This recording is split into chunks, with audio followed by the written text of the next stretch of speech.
welcome to another edition of the Digicel Sports Show right here on Islandstats.com. I'm your host, Earl Baston, and joining me yet again is Jason, the swimmer, biker, and runner, Ford. No, the weatherman.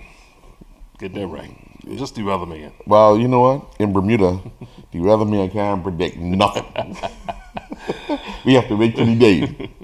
But obviously, in today's show, we have the arrival of multiple world champion Flora Duffy at the LF Wade International Airport. She's back, ready for Saturday. We had the under-17 women's national team arrive back home on Tuesday night. They're back. The Bermuda men's national cricket team have finished their 3 warm-up matches in Dubai, headed to Malaysia today. Got a chance to speak with national coach Clay Smith on 2 occasions, unfortunately both losses. To talk about the days and what's planned ahead. Also, we have Ronald Agenor on island talking about helping Trey Mallory tennis. The National Squash Championships will get underway this weekend as well on Sunday at the Squash. It felt like it was just some championship was there the other day. Yeah, man. Hey, it's going to be busy, and of course. What I missed out on Tuesday was Mark Wade at the award ceremony made a passionate speech about moving forward. We'll get a chance to hear him in that speech from the Bermuda Football Association's awards night. But we'll have all of this after this message from our sponsor.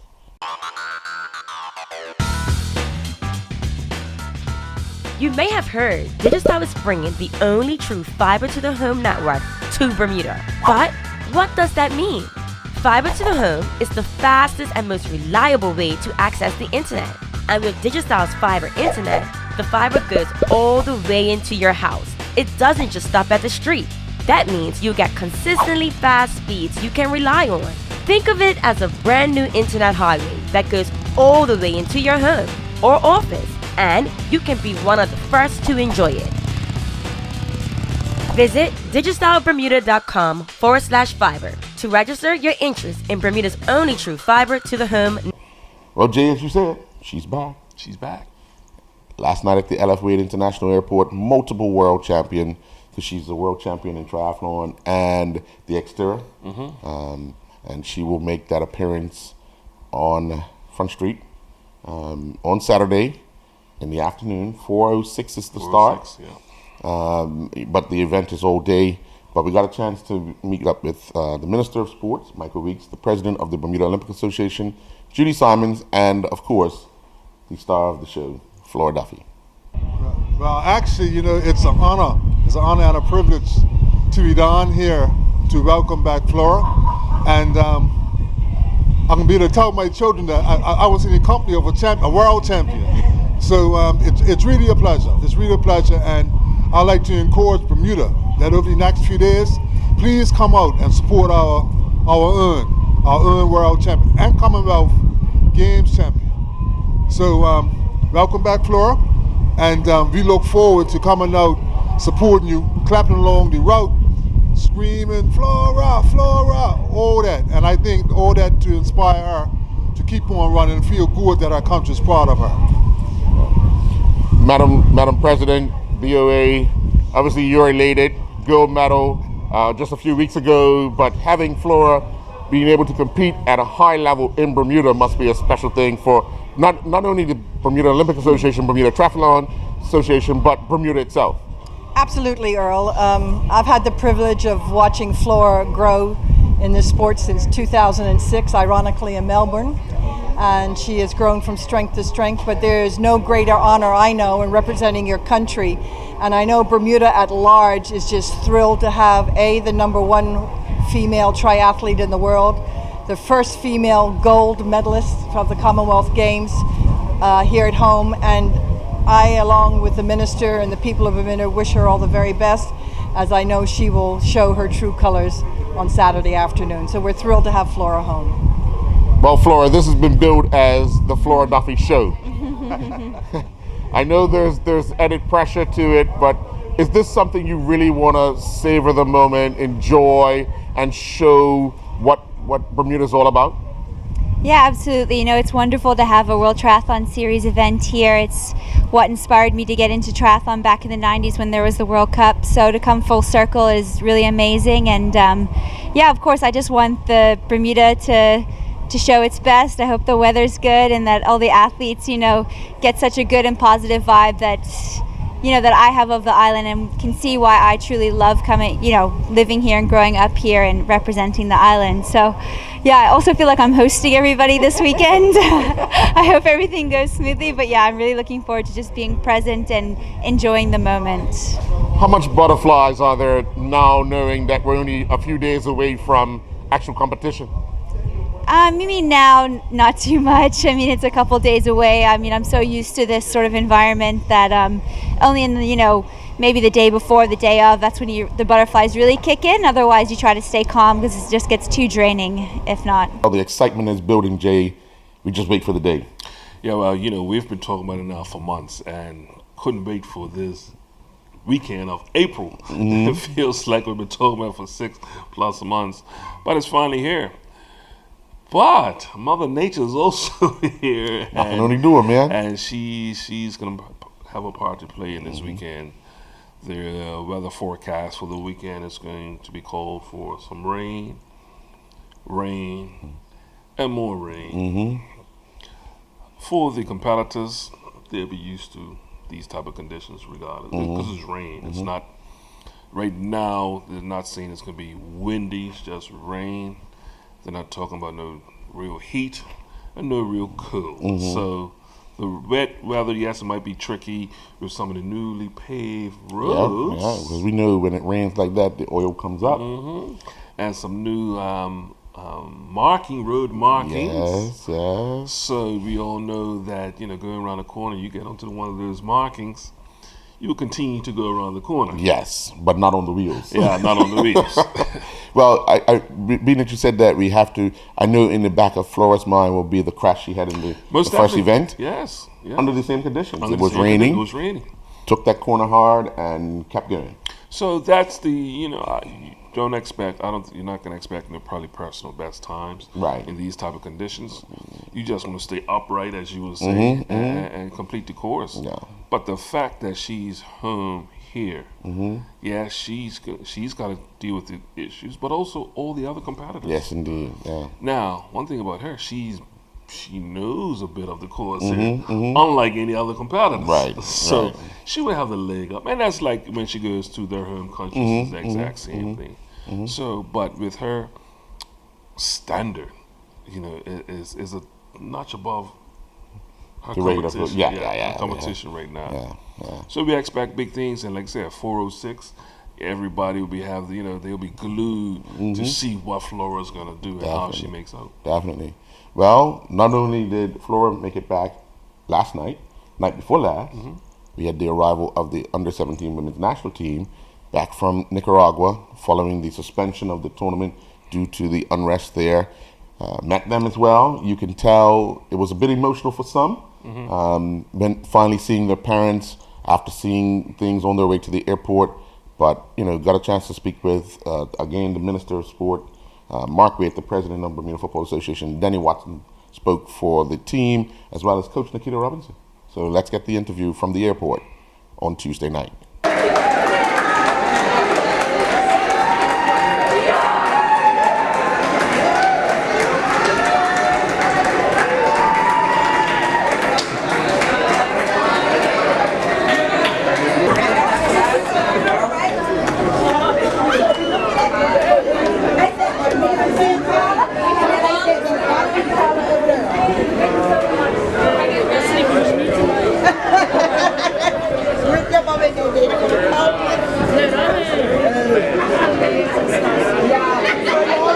Okay, good evening. We're not going to be too long because I'm sure the girls want to go home, and I'm sure their parents want to continue the hugs. And I'm sure everybody wants to get a very good night rest this evening. It's been a long 3 to 4 days. So at this point, I just want to hand over to the minister to have a few words. That was short. Okay.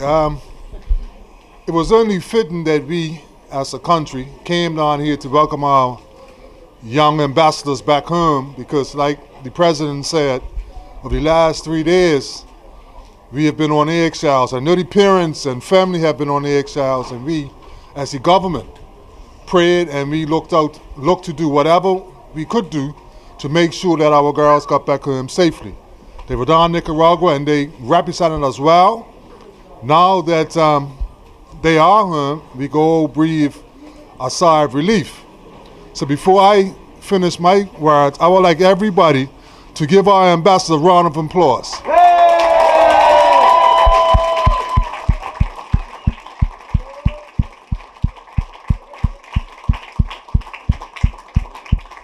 Just have a quick word with the captain, if possible. Captain? Captain.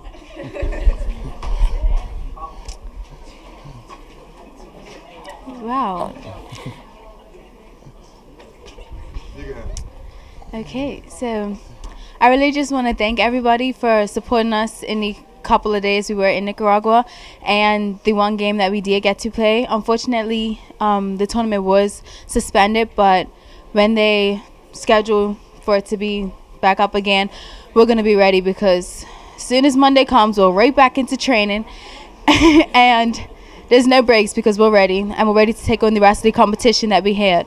I also would like to thank everybody, all of Bermuda, that was worrying for us and just trying to be on the edge of the seat, wonder if we're going to be okay, because it really does mean a lot to us to know that Bermuda cares about our safety, and it just means a lot to me and my team. So thank you all.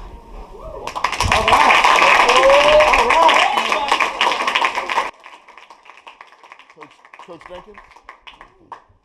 Oh, Nikita Robinson. Okay, good night. I will second Dennis' sentiments that it was fantastic to have the outpouring of support for our one match. And unfortunately, the suspension of the tournament came at a really tricky time. We were actually sitting down as the coaching staff preparing for our match against the USA. And we went from preparing for a match to preparing to leave immediately. As most of you know, some of us didn't get out right away. We got out today. But I have to thank Sharice and Maurice and Vance and Manny and the president, Mark Wade, because they kept in contact with us that were stuck in Nicaragua. But if you think about Vance, he had a lot of work to do to reschedule flights for everyone. And he even went out of his way to try to look out for the parents and supporters that were there. Mr. Donald Dane and Mr. Gilbert are actually still in Nicaragua. They can't leave until Thursday, so just keep praying for them. They tried to get out today, but it couldn't happen. Parents, thank you for entrusting us.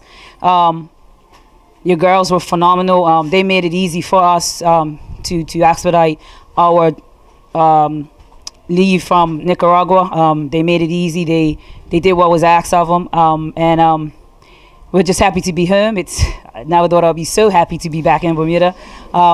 But it's been a very long 2 or 3 days. Have to thank God, because he is definitely real. If you don't experience this, you don't know what it is you're going through. And we were very, very fortunate. We had a very good hotel. We were very well protected. The U.S. looked out for us extremely well, every day checking in with us to make sure that we were fine, talking to their embassy, talking to our association. Even today, the CONCACAF gentleman came and said, I'm not leaving Nicaragua until you girls leave. And so they made it a lot easier for us and more comfortable, which made it easier for us to communicate with the parents.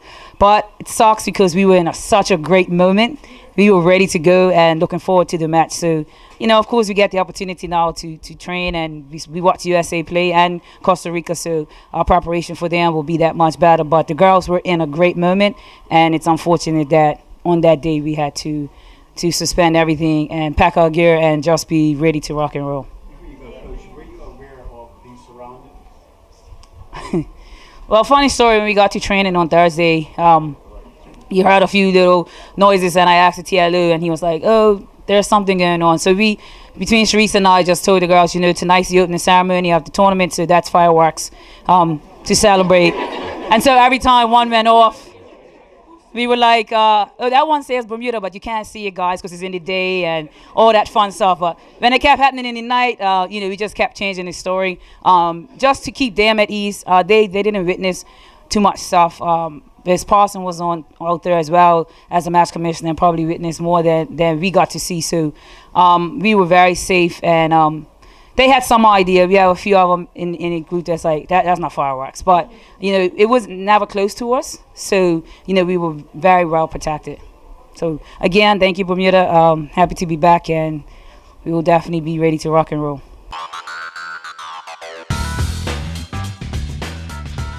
You may have heard Digicel is bringing the only true fiber to the home network to Bermuda. But what does that mean? Fiber to the home is the fastest and most reliable way to access the internet. And with Digicel's fiber internet, the fiber goes all the way into your house. It doesn't just stop at the street. That means you'll get consistently fast speeds you can rely on. Think of it as a brand new internet highway that goes all the way into your home or office, and you can be one of the first to enjoy it.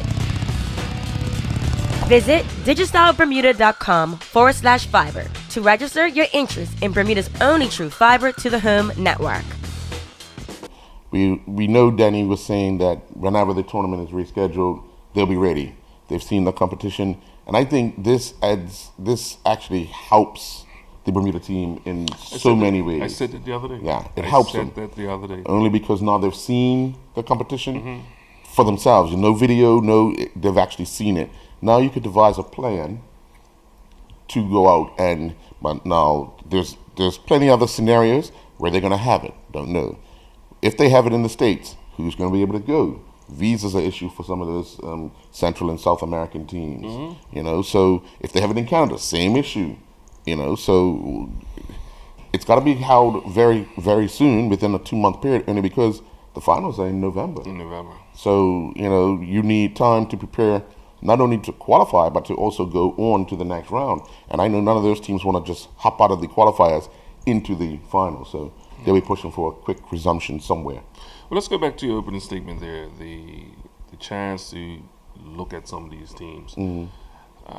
Something that is hard for us to remember isolated is to get game footage, some scouting. Not your word, but scouting. Oh yeah. Well, it's a little different in national teams. But no scouting. But also, look at the flip side. These teams now have seen Bermuda play. Yes. So they almost have to keep that in mind also, that now they are exposed a bit. The curtains are pulled open. Right. And they have to prepare themselves for it. But once again, this is history. Yeah. And I think just sometimes when you have that abrupt, just where it stopped, it gives you a chance to, okay, you know what, guys? Now we got this butterflies. It's gonna be butterflies again. Yes. But we talked about the exact same thing with the postponement of the FA Cup. Yep. How much it helped Southampton Rangers. Yeah. And actually, even helped Robin Hood because they were able to regroup as well because they were backpedaling for that 15-minute period. And they admitted it. I mean, Coach Newsom admitted it. We were backpedaling. Rangers had the better of the play for that 15 minutes. Yeah. But like I said, it gives them the time to come back.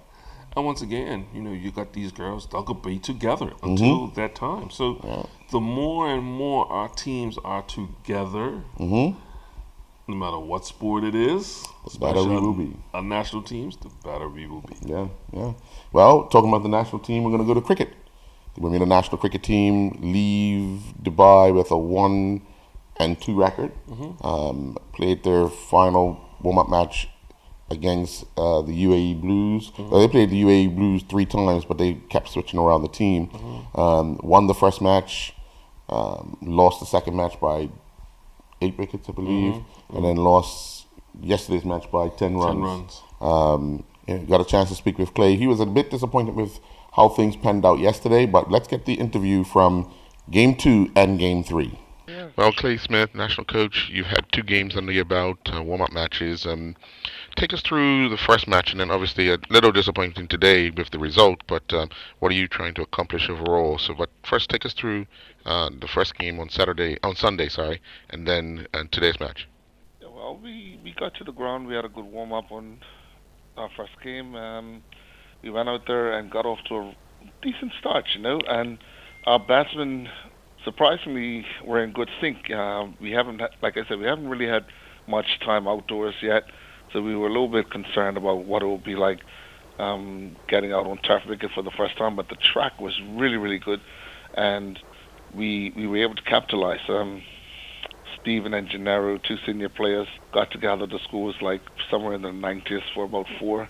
I think they put on like a 130-run partnership, which basically laid the foundation for a good total. And we had Stephen Bremer came in right at the end there with a 24. He chipped about for a little bit, and then at the end he really just turned it up. And we was very pleased with how we went about it. The team we played, obviously they didn't lay down. After 10 overs, they had 75 for maybe one. They really came at us hard in the power play, so we had to adjust. I think young Tracy came on and bowled tremendously well, picked up a few wickets, and swung the game back in our favor. In the end, we ended up pulling it out by about 30 runs. Tight game, but the type of game that we really needed at this stage because, we don't want nothing too easy, and we don't want nothing that's where we're going to come and play and get blown away. So I think it was really competitive and just what the players really needed. Today's match, on the other hand, again, we won the toss, had a hit, and we lost some early wickets, and we just never recovered. That's one of the things that we've been, one of the areas we've been strong in over the last year or two. Being able to lose wickets, but still having enough batsmen in the team, regardless, understand the rule, and we go on and actually being able to recover from that. The wicket today was a little bit different. It actually turned a lot more than yesterday's track. And I just think we had some soft outs, really. At the end of the day, we just had some soft outs. You look at guys like Trey and Gennaro, both of them still got saddled in. So it wasn't like it was a difficult track to battle on. We just played some poor shots. And as coach, I just like saying, it's better to get out of the way with now. We sat down as a team at the end of the meeting yesterday after we won, and we sat down today after the game when we lost. And we just went over the things we done well, things we didn't do well, so that we can correct it and learn from it. That's why this tour is so important for us, so that we can get all these kinks and stuff out of our system now. So hopefully by the time we get to Malaysia, we'll be peaking.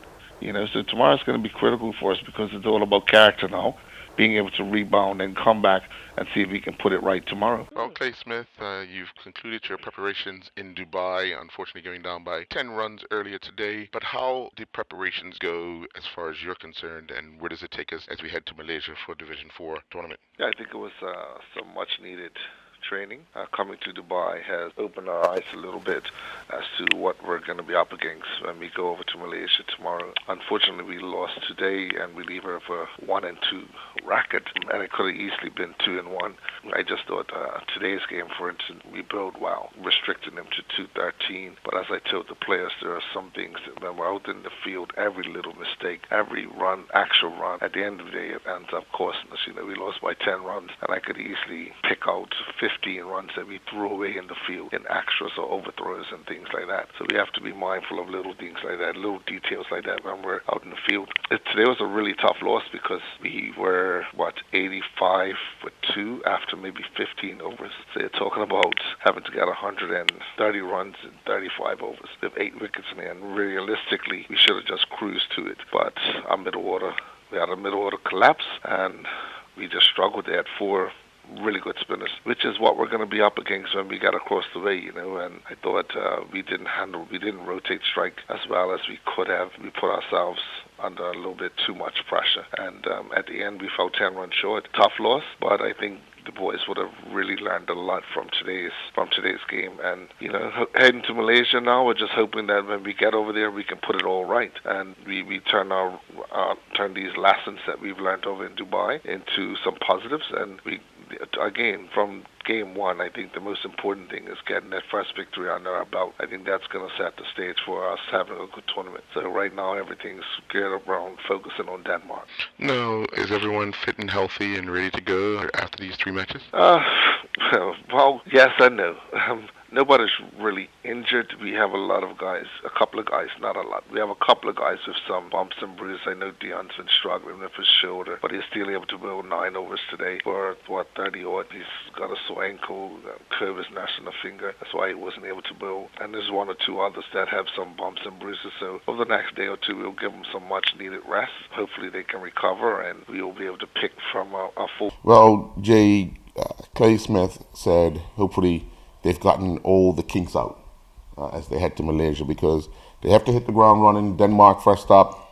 At the worst, they want to stay in Division 4. At the best, they want to go up to Division 3. And getting a good start is paramount. Yeah, most definitely. It's a few things that partnerships is going to be very valuable. Yeah. Getting a good start is going to be very valuable. And I think our spinning, it's going to be an issue. Because we really only have one dedicated spinner, which is Jacoby Robinson. And what would be his physical level of playing X amount of games in X amount of days? Right. Remember, he's an older guy. Yeah. Doesn't recover that quick. Yeah. Well, Jacoby, you can rest after the tournament. But it's gonna be interesting because yes, we had the Stephen Brimmer swashbuckling innings. The game I come from behind win. In USA? In USA. Yes. But it still leaves this question of how did we chase down runs? Going and watch these games here, we're still not finding the right. I think, to be honest, the senior players in the national team, if they put their heads together, they'll come up with a plan. Well, they have to, and this is the time now. Like I said, all the practice is done now. Yeah, it's the real thing. All the training's been done now. So we're just hoping that, and I say hoping that, you hope that the game plan is solid and everybody has a role to play. One good thing I did take from the 3 games, and I thought I'll look at it a bit because I mentioned about what I've seen over the last few years when it comes to Bermuda cricket. Guys trying to hit the ball outside. And take, for instance, out of 202 runs, I think that were made yesterday by the Bermuda team, there was only 1-6, and that was by Stephen Brimmer late in the innings. Yeah. So when you look at things like that, there is some concentration of keeping the ball on the carpet. And I think the fact that we're going to play a few games at the National Sports Center will actually help because of the boundary placement. You're not going to be able to hit the ball constantly outside. Exactly. It's not going to be Devonshire Wreck. It's not going to be Bailey's Bay. So it's not Squirrelig in St. George and Squirrelig in Somerset. It's Squirrelig at Rangers. Yeah. It's going to be a little different. So I think the players that play there will benefit. Not the first game, because they're going to still try it. Yes. But as you play more there, you'll realize, there are singles and twos and even threes on this field, as opposed to hitting the ball in the air and getting caught out. Yeah, and the thing is, to be honest with you, as a fielding team, is a lot easier when I know somebody's trying to go for the 6. When teams are getting the gaps and singles, you know how hard it is trying to adjust. Every ball you're moving this press. Yeah. Where if the guy's just standing there, basically you're going for one area to try to get a 6. So there's not much of trying to, you're just trying to beat the guy, and realistically 9 to 10, if he's trying to go for it, he might get 1 or 2, but he's not going to last. No, not at all.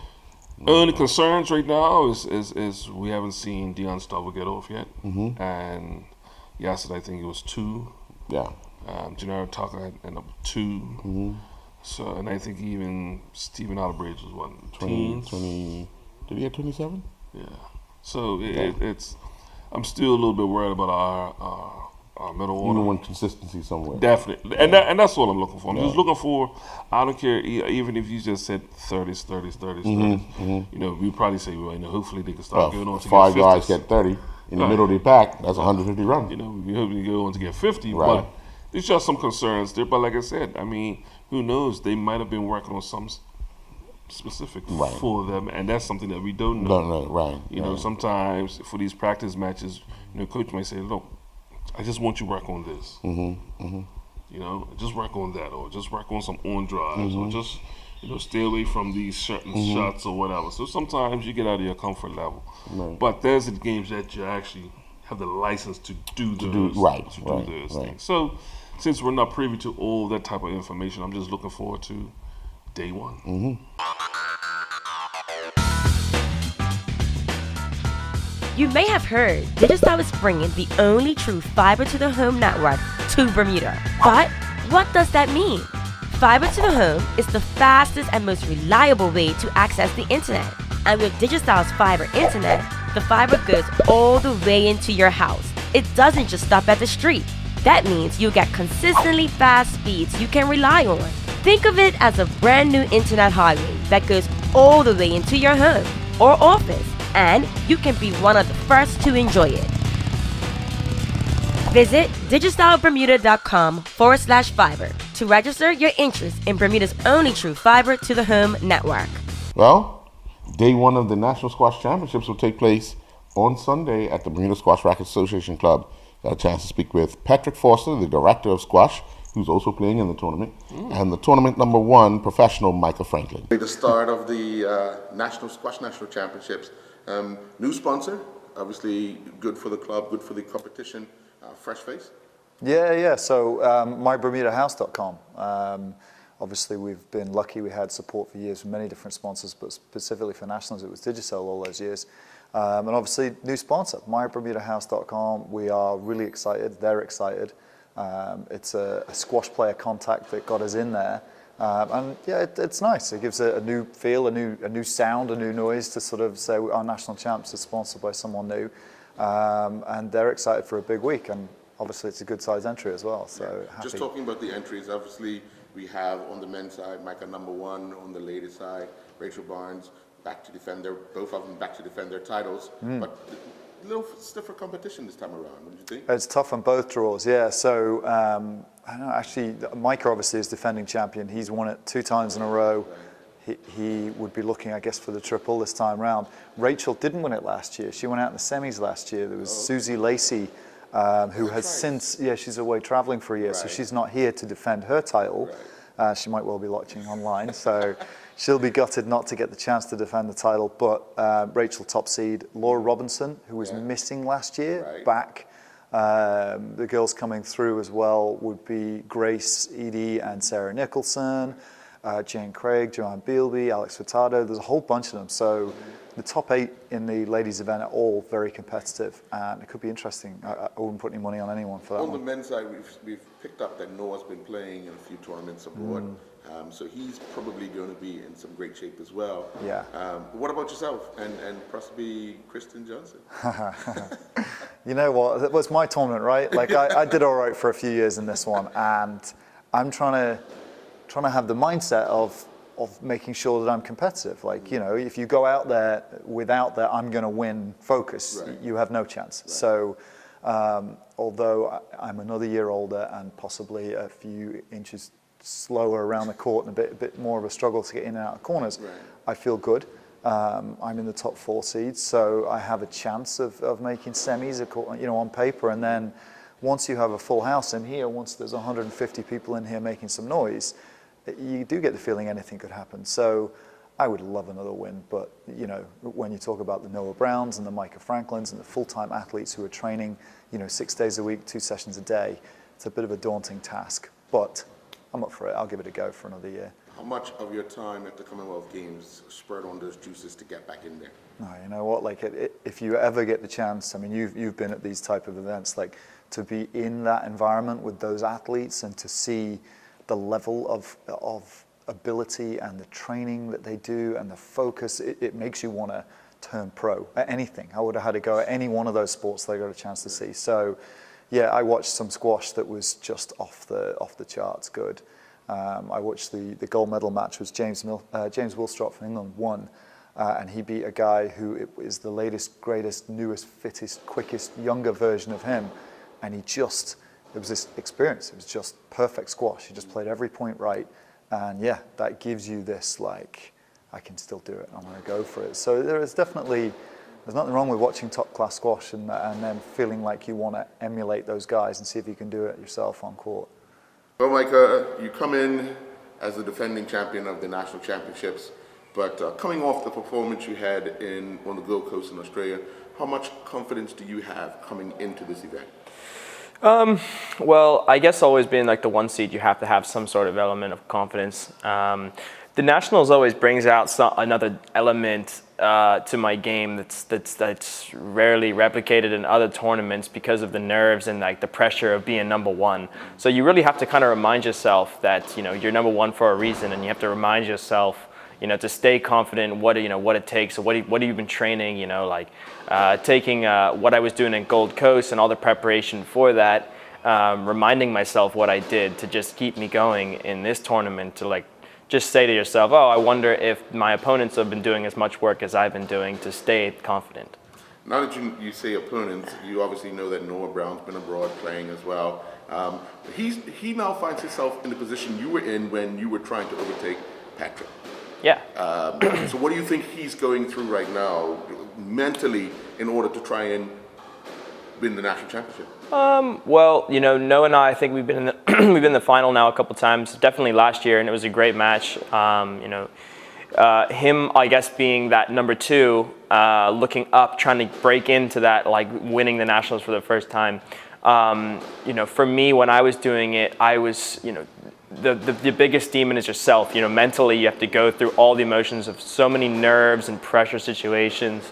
Especially for him, because he's been doing the pro tour now and the circuit. He's been training hard now. He's probably looking for some results. So for him to looking at me, I would be thinking he would be training awfully hard over the past month. Him just narrowly missing out on the Commonwealth Games hopefully drove him as well to keep training hard and make a statement to us. I hope that no matter what, if he makes it to that anytime we can play each other, I hope that it's as battle as it always is. Yeah. Now, obviously, in the draw as well, you have the Patrick Fosters, you have Kristen Johnson. These guys you've watched play and you've played against even before you became number one. How much of a challenge do you still find these guys? Yeah, man, still to this day, I still struggle when I'm in practicing with them or just training. I can tell they've still got it, that class and that work they put in when they were younger hasn't gone anywhere. They might be getting older and they might not be training as hard as they once were, but give them the one-off match, they can still bring it up to that level again. Now, you made it to the plate final in the Commonwealth Games, but challenging yourself to go as long as you did with the caliber of competition that you were up against, how did you feel you fared physically to now be ready to fly back to Bermuda and compete in the national championship? Well, so actually, I think physically is probably the one part of my game I like to think has improved the most. I feel like I've been doing a lot of hard work physically. 2 weeks before I went to Commonwealth Games, me and Patrick were doing a lot of these so-called pressure sessions, which is just leave me, exhausted every single time. So when it comes down to it, I think that I can rely on that a little bit. I've also been starting to do a bit of a cross training now that the summer months are coming up. So I think physically I'm at one of my strongest I've been. So I'm pretty happy with how that's going. I just gotta try and stay in the right mind frame. Well, in the interview, you heard me ask about who he thinks his rival will be, and obviously it's the other professional, Noah Brown. Noah, about 6'11", but he knows how to use his body. Mike is going to have to be smart if he wants to retain his title and become a 3-time winner. And as we spoke yesterday about him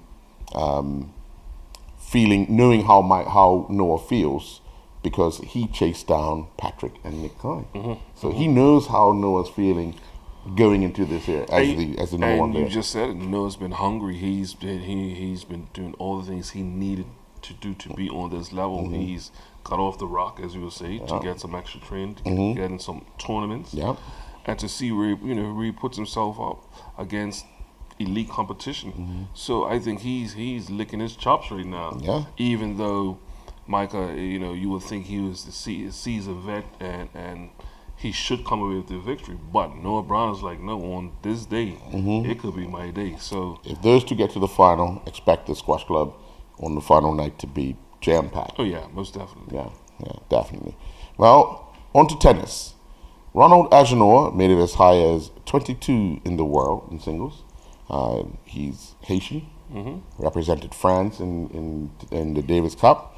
He's on island at the expense of the Mallory family, who are giving Trey every opportunity to extend his professional career or his career in the sport of tennis, giving him that extra boost.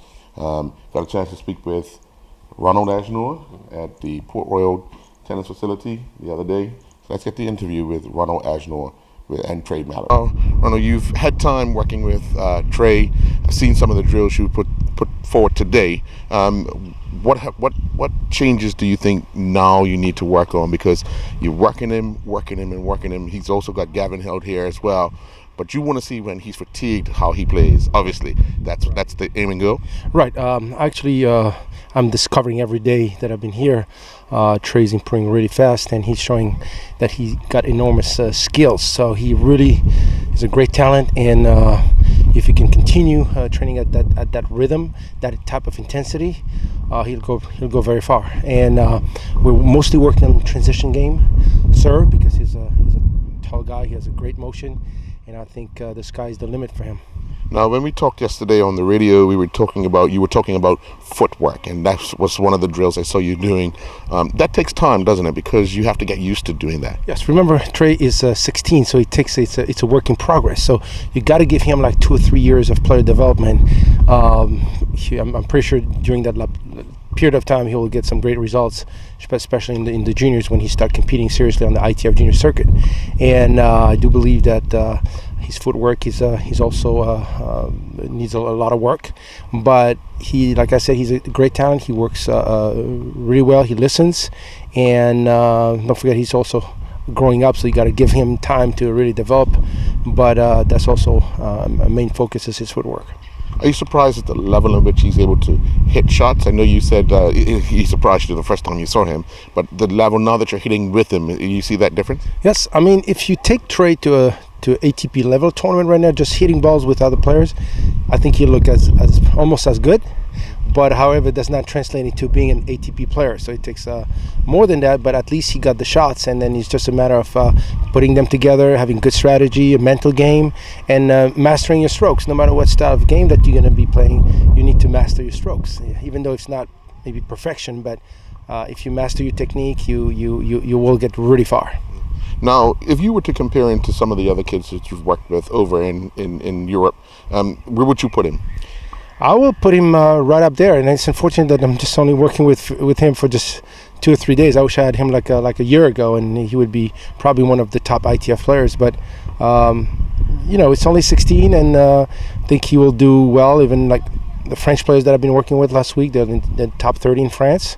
And I mean, physically, I think he's better from the ones that I work with.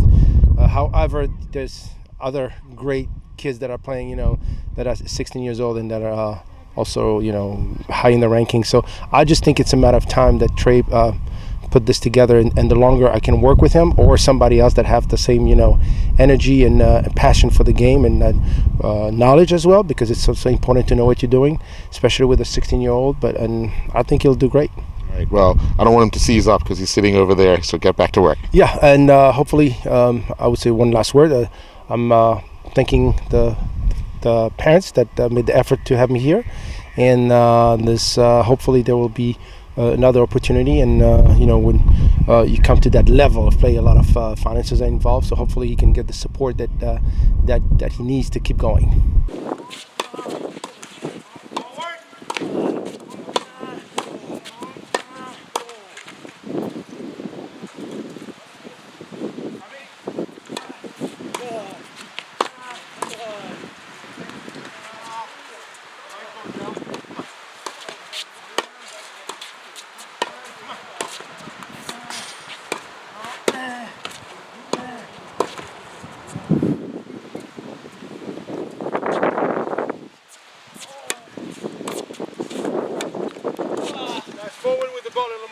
Go back, step to the serve line.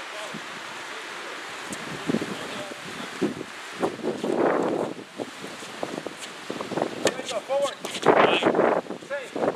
Come on. Good. Come on. Good.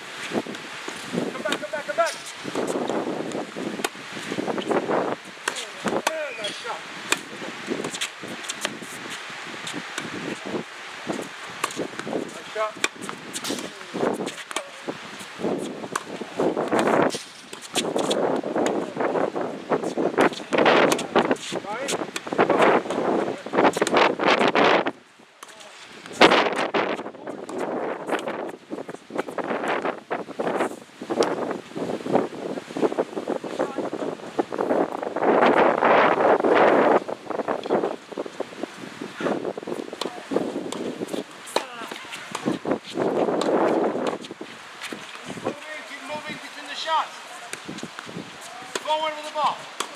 Don't worry that backhand. No. Come on, up.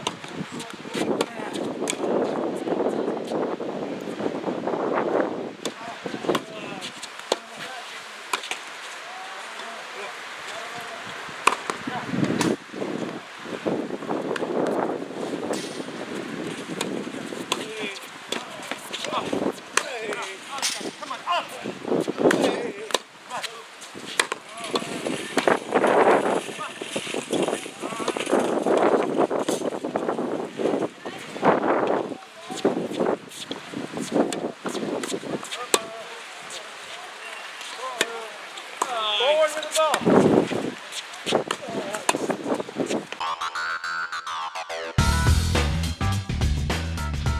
You may have heard Digicel is bringing the only true fiber to the home network to Bermuda. But what does that mean?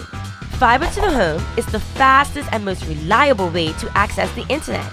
And with Digicel's fiber internet, the fiber goes all the way into your house. It doesn't just stop at the street. That means you'll get consistently fast speeds you can rely on. Think of it as a brand new internet highway that goes all the way into your home or office, and you can be one of the first to enjoy it. Visit digicelbermuda.com/fiber to register your interest in Bermuda's only true fiber to the home.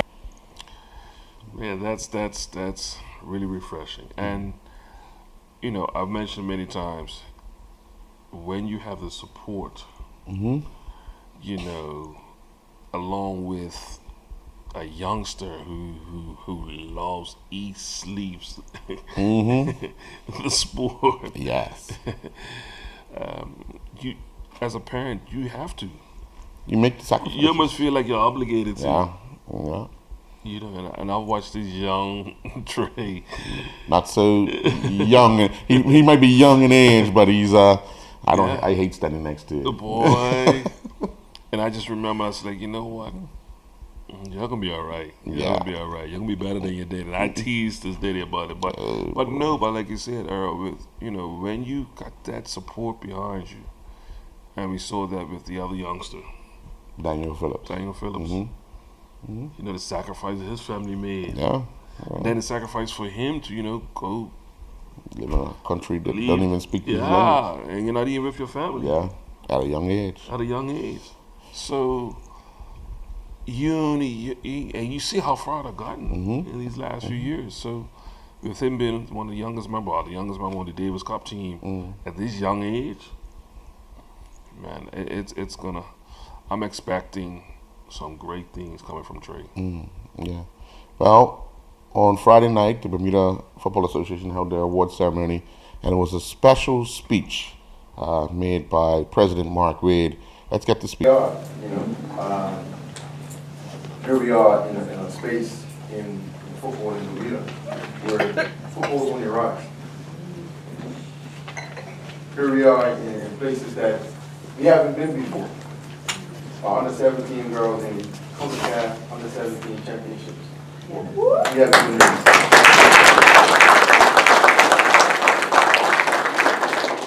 Our under 20 boys participated in CONCACAF championships. And been there. We are about to embark on the CONCACAF Nations League. We haven't been there before.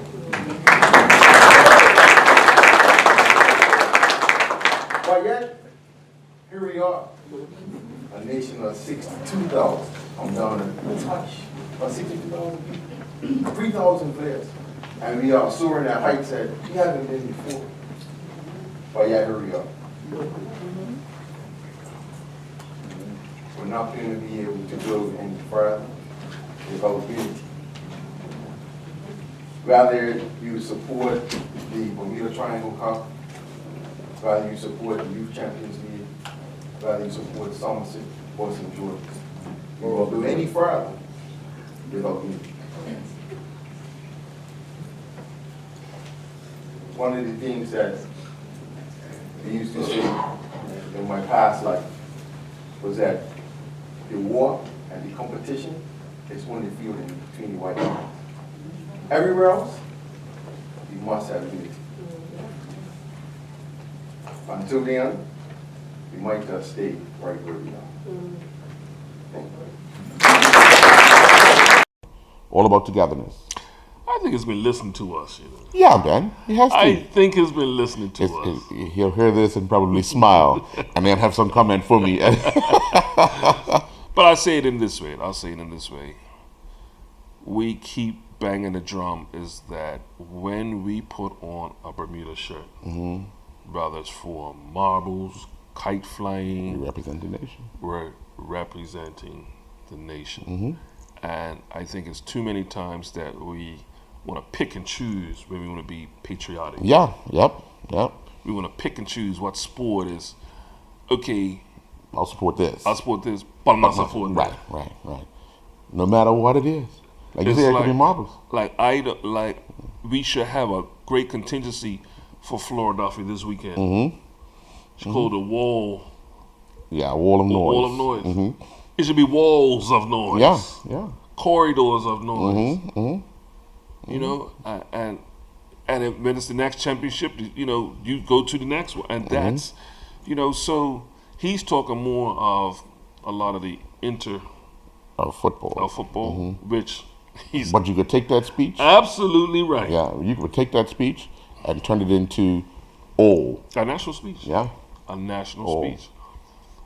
But I'm glad, you know, sometimes presidents want to take the political way and not really ruffle. But no, I don't say he's ruffling feathers, but sometimes you got to speak from the heart. Yeah.